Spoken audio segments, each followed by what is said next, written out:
Welcome back to this ongoing program on magnetism, right attitude in the face of adversity.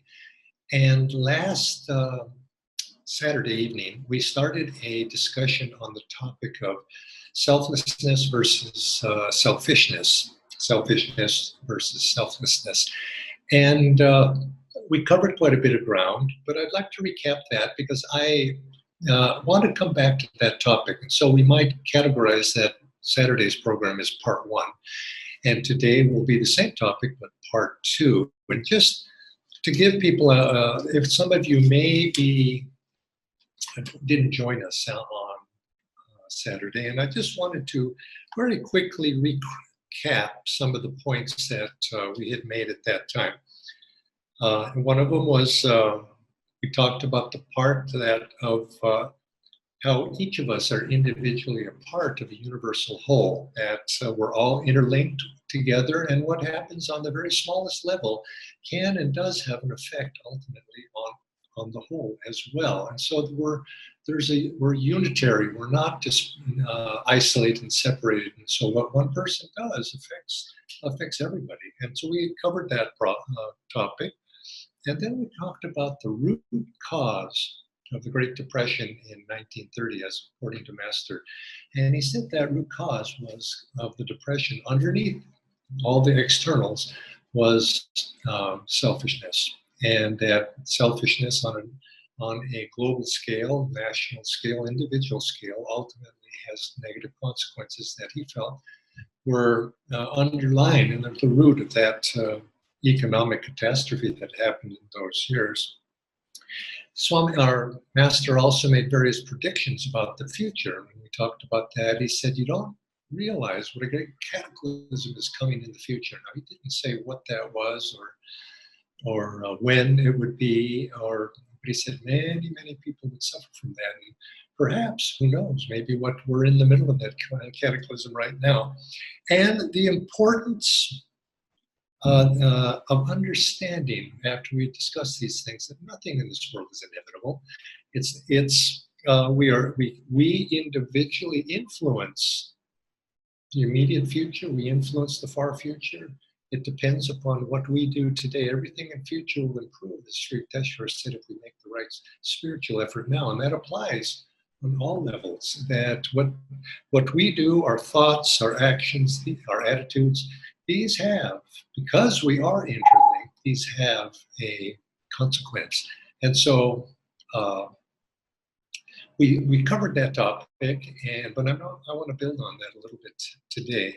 But also, like I did last week, I want to very quickly answer a few questions. Now, because questions are coming in, and if I take time to answer all these questions on this program, we won't have a discussion, we're going to start instituting from time to time a question and answer session, special question and answer session. And we're having the next one tomorrow at 5 o'clock. So if you tune in, join me. And as you noticed when I was answering questions last time, some of the questions and the ones I have today are a little bit of a medical nature. So what I'm going to do is invite Dr. Ditya to join me tomorrow. And that way, if those things that veer off and sort of in the physical medical line, I can pass them on to him, and he'll be able to answer them. So that's 5 o'clock and tomorrow at Tuesday. And for example, here's this first question. I look after a 90-year-old who has had hip surgery. What exercises can she do to keep agile? And what kind of food to help keep her in a brighter mood? Now, that's actually quite a good question.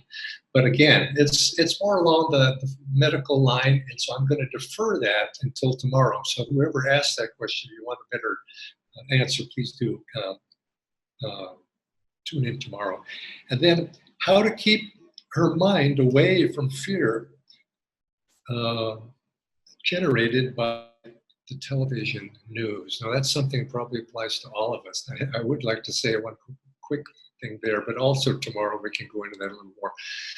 Turn off the television set. No, yes, but monitor what you're watching, how much you're watching. There's a certain addiction to the newness of this situation where it's quite novel, unprecedented, and has a magnetism of its own. We're trying to build our magnetism, but the virus pandemic has its magnetism. So get the news you feel you need, but watch yourself because it's very, very engrossing. And especially, you know how television is.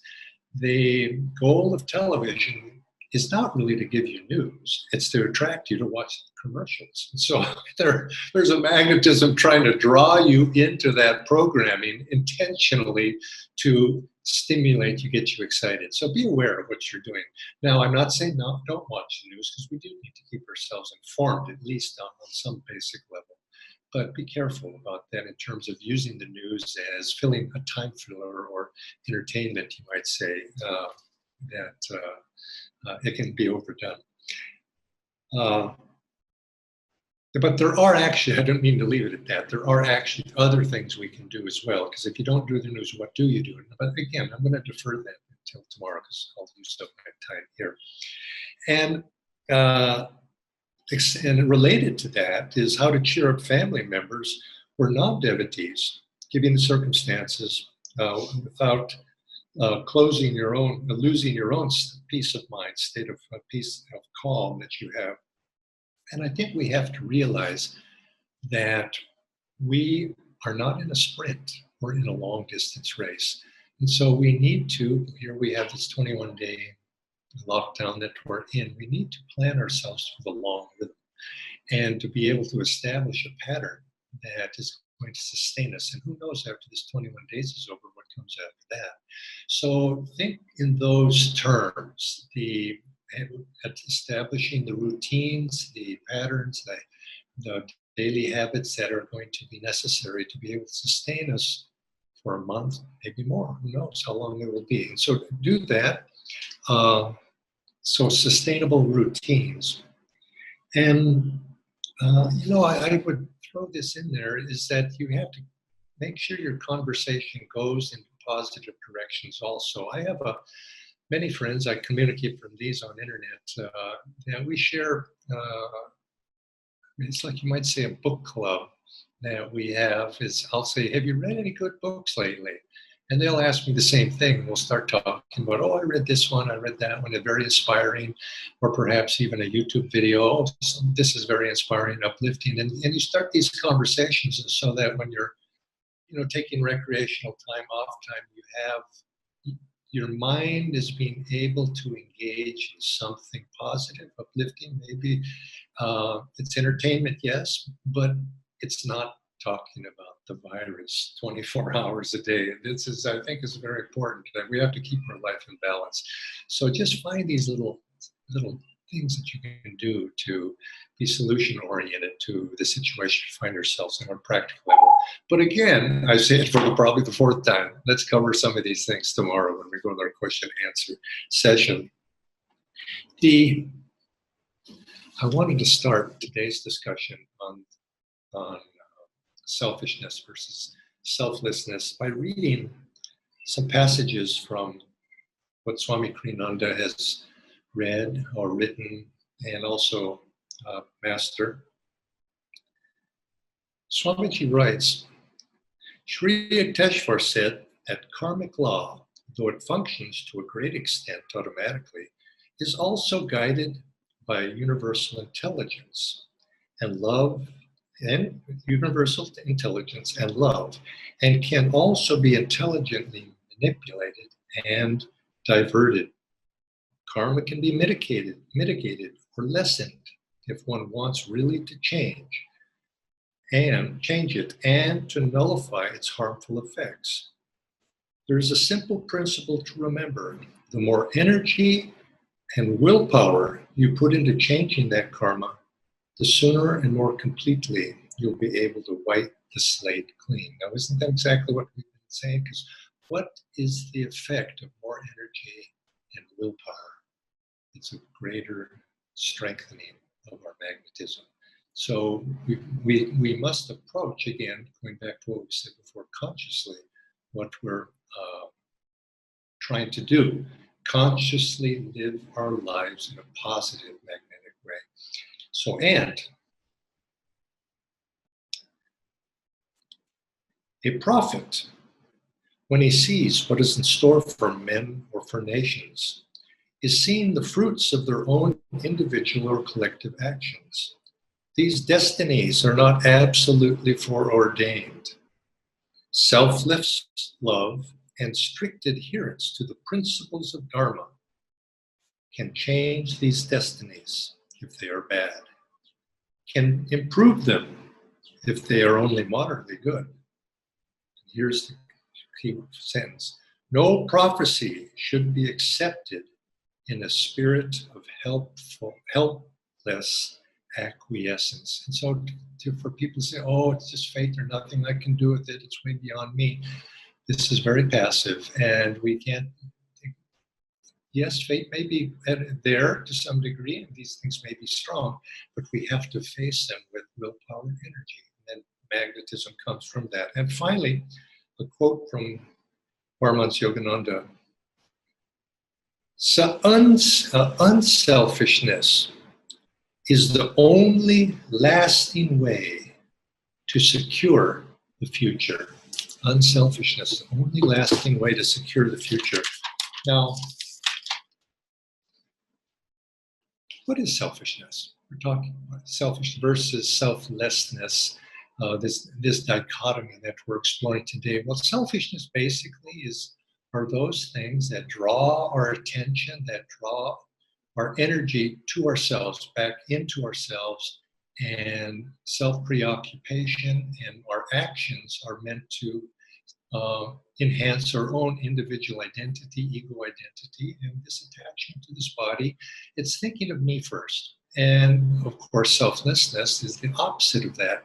It's our energy, our consciousness, our focus of our actions is going outward away from ourselves, and we're basically transcending that self preoccupation. And it's self with the little s, not thinking so much about the little self, that little ego self. And so that there's a directional opposition between those two, those things that are pulling our consciousness to satisfy the little self versus the larger self.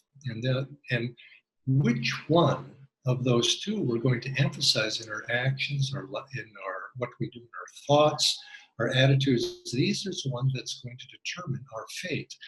When we think of ourselves in terms of selfishness, what we're really doing is we are pinching ourselves off from the source of universal love, from the source of universal life flow.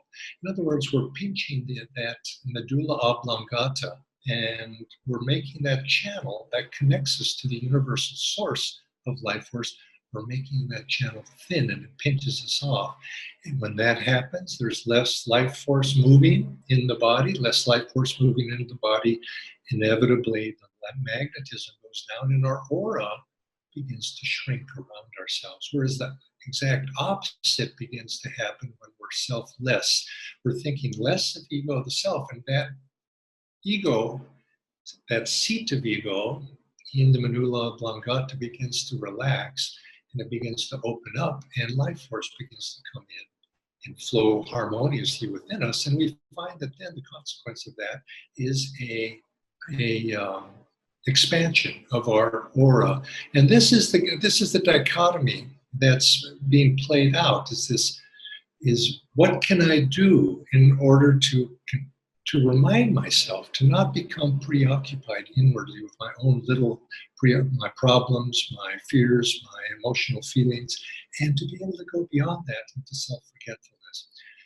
I read a article, I think it was on Sunday, maybe it was Saturday. I read an article, and I ended up reading it because it was about the university that I attended when I was a student. This was in Berkeley.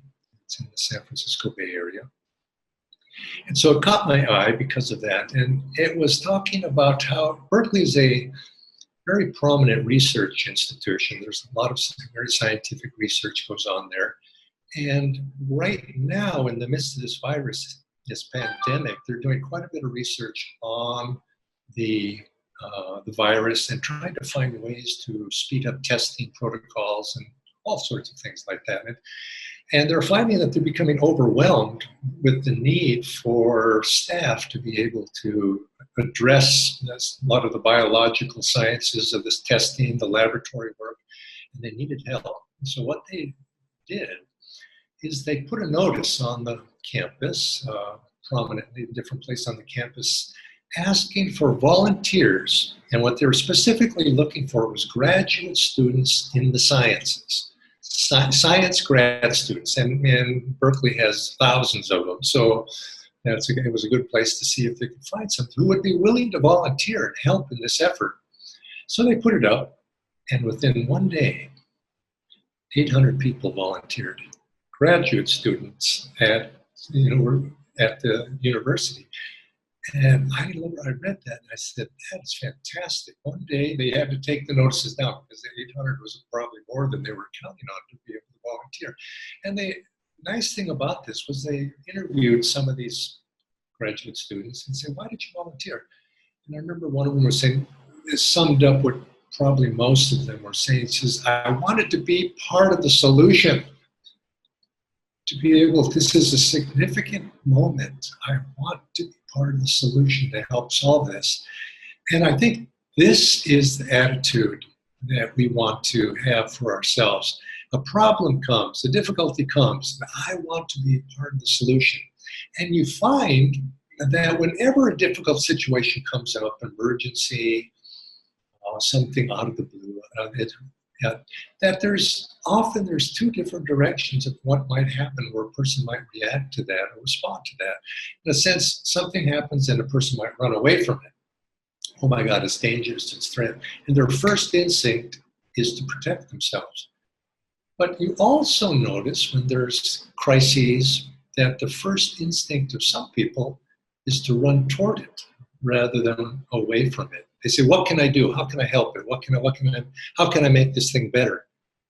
And that attitude, with common sense, of course, depending upon the situation, that's the attitude we want. And that's the attitude of the spiritual Kshatriya, is to when something comes up, our instinct is to approach it rather than run away from it. And approach it intelligently, but with the attitude of, I want to help to be part of the solution.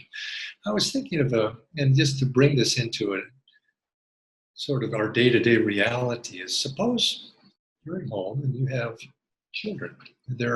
Maybe they're outside in front of the house, they're playing in the front porch, front yard, and you hear this fantastic commotion happen out there, that banging going on out there. What are you going to do? And it could be sounds dangerous. What do you do? Are you going to run away? Of course you're not going to run away. If your children are out there, you're going to run out there to confront it and solve the problem. Now, is it all that much different what we're facing here? We have a problem. They may not, the situation, it's not our children at risk, although maybe they are in the larger scheme. But to not run away from the problems, but to think, how can I be a solution? And when we think that way, what we're doing is, in some cases, maybe we are risking ourselves a little bit in terms of our physical welfare. But when we're thinking about that, we're not thinking about ourselves, are we? We're thinking, what can I do? Here we got a problem. Somebody has to solve it. Think of somebody who is a fireman. The fire rages and they run toward it, and they're waiting. The bell goes off that they have to run, and they get on the truck and away they go. And that's what we want to be too, in our own way, and appropriately to what we're doing, is to be proactive and to go toward what we're facing. And when we do that, we find that we naturally begin to forget ourselves. We go into a state of self-forgetfulness because we're not focused inwardly on ourselves. We're focused outwardly on the situation and trying to do something about it. And as we do that, we find people who have that type of attitude, you will discover they're healthier. Now, I don't just mean that healthier physically, because some people have maladies, but they're mentally healthier. They're emotionally healthier, and they're spiritually healthier that way because they're not concentrating on the little self. And what that does is whenever we do that or transcend that, the life force flow begins to increase within us and our magnetism begins to increase. And we begin to draw on a sense of, might say, universal power. Sometimes it's amazing when it's not just adrenaline running in the body, is that as you find there's a sense of power that comes when you are engaged in helping to do something. And so this is what we're aiming for, is that sense of transcending the littleness of the little self. There's a phrase in was reading the poem Samadhi here just recently, and it says, there's that one line, ever present, all flowing, I, everywhere. Ever present, all flowing, I, everywhere. What we don't want is that ever-present, limited, me everywhere. It's just the exact opposite, to get rid of that sense of me and go for that sense of I. Now, we've just mentioned, how do we do that? This is something we have to practice. It's not something that comes necessarily naturally. Now, it does come naturally to some people because they probably karmically, they bring this with them from the past.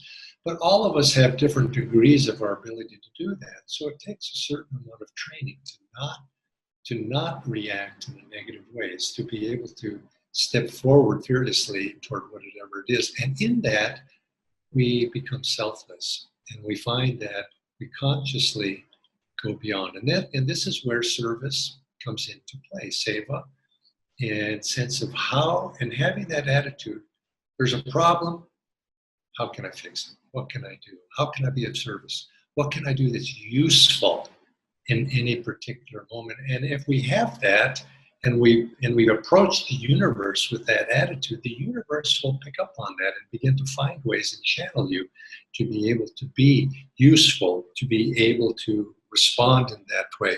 And in a sense, this is the sense of service and this sense of wanting to be useful. This is how we as devotees and Kriya bonds need to approach our spiritual practices. Is when as we meditate, as we practice our Kriya, we offer our little self up to the larger self through our Kriya practice or just through our prayers. And we ask the divine, use me, Master, as thy will. I am thy channel. What should I do? How should I do? Guide my footsteps that I can look for situations, look for opportunities, as Swami Kriyananda told me when I asked him once, what should I do? And he just looks at, look for opportunities and act on them. You see, but if we're not looking, and you might say, well, I don't want to look. That's just more work going to be on my plate. But we take that attitude, look for opportunities, and if you see an opportunity to be useful, to be helpful, to set up chairs, to whatever it might be, then act on it. And in that action, you're giving, and you begin to, what happens? You forget yourself. And this is what real humility is. Humility is not self-abasement, not calling ourselves small or incompetent. Humility is learning to transcend that sense of preoccupation, self-preoccupation. And the more we can do that, we can find that we can serve, serving other people. We find that what happens? Not only is our magnetic aura strengthened, but we're happier. We find that life begins to work for us. And the less we do it, the more we think of our own self. Well, you can see the opposite begins to take place. Now I want to take that, remind us one step further. Ask God, like I said, what is your will? What is your will? And then act. And yes, what we are when we serve, it's natural to think I'm serving my neighbor, I'm serving my family, I'm serving the man down the street, or I'm serving my society, I'm serving all these things. And that's good. But on a deeper level, it's not personal. We're serving God. We're serving Guru.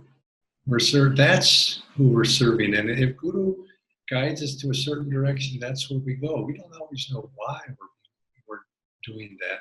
But if we take it on that level of serving God, letting God decide, and if that service is whether it's appreciated outwardly by other people, whether it's recognized outwardly, or perhaps nobody knows about it, it doesn't matter. And it's not personal. It's not I choose to serve this one and not that one. It's God that we're serving. And if we can see God in the situation, that inner conversation that I hope all of us have as devotees, that we're walking, we're living, we're doing whatever we're doing it in companionship with God and Guru. We're here together serving, and we're asking God to drive my chariot and so that I do the right thing. And then, but it's He that we're serving. It's Divine Mother that we're serving. We find in that way then comes a non-attachment to the fruits of that service. We're not doing it for any personal gain, but we do gain, and so consequently, it's not wrong to be aware that yes, this is wise behavior is going to lead to my gain, and so therefore I'll do it for that reason. But also, there's not necessarily an attachment there if you're doing it properly with the right attitude for God. So I ask you to keep this in mind. Remember this dichotomy. Magnetism increases the more we can forget the little self. We forget the little self in service. How can I be useful to your friends, your family, your children, your parents, neighbor across the hall? How can I help? Look for opportunities to do that. Don't be passive and wait for them to, necessarily bang on your door. If they do, okay. But look, and if you seek, as it says in the Bible, you shall find. Now, this is meant, of course, in the divine sense. If you seek God, you'll find God. But God is there in the opportunities to serve one another and to be useful and to help. And in the process, don't worry about yourself. God will take care of you. Have faith in that. Pray to God. And then you take care of others as an instrument of the divine. And so tomorrow, if you have questions, please, 5 o'clock, and tune in. And then, of course, I'll be back with them, and I'm going to move on now to another topic next Saturday at 7:30 and next Monday at 7:30. So God be with you and God bless you, and keep these little thoughts in mind, and keep attuned to anandaindia.org and the list of all the programs that are being offered. I looked at the list before I did this one today, and it's a full schedule. So God bless all of you.